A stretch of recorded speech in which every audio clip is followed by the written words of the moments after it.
Kenny, good way to come back from Saturday? Yeah, very good, and got in front twice, and I'm pleased to say second time we held it.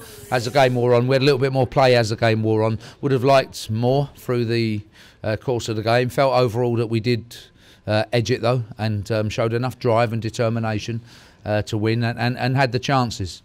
But probably just Brett maybe dropping off, getting onto the ball a little bit more helped us, because it was a position where in midfield they were strong and had the edge, and while it didn't create any chances for them, particularly after the penalty, which made it 1-1, it didn't get us going enough and get our crowd up and running, and there were some combinations towards the end that did, and we needed that, and resulted in the goal. I know you don't like commenting on things like it, but the penalty against you, debatable?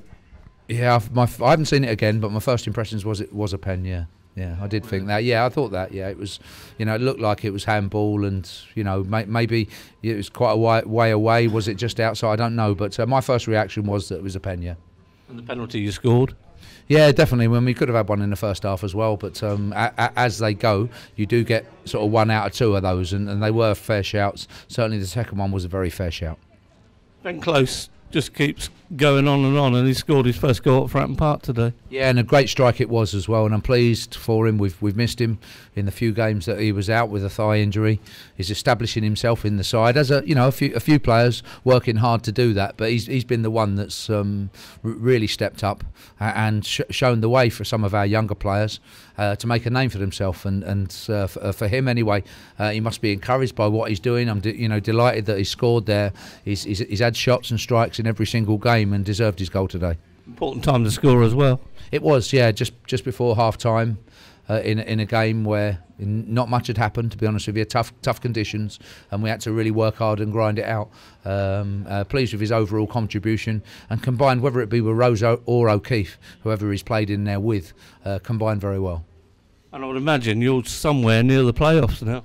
Yeah, we want to keep going as a 10-day period. There's obviously 4 games. We're 2 into it. We've lost away at Shrewsbury, but we've won today, and now we focus on Northampton and Bristol Rovers, and for us anyway, we want to look and get as many of those 12 points as we can. We have 3 out of 6 so far. Be a tough call in the next 2 games, but it's the same for everybody. Great chance, great opportunity, and while we're winning and we're in there, we'll always give our supporters something to shout about and get behind us, which they did today very, very well. Say about defeat at Shrewsbury, you've got this ability to bounce back. You have to. We have to have resilience, both physically and mentally. We need fit players. We need fit, strong players that can be resilient enough, that are not flaky in terms of working off results, and also mature enough to take responsibility for themselves and work at being the best they can. And you can see that. You can see that in performances. You can see it in a desperation to be successful.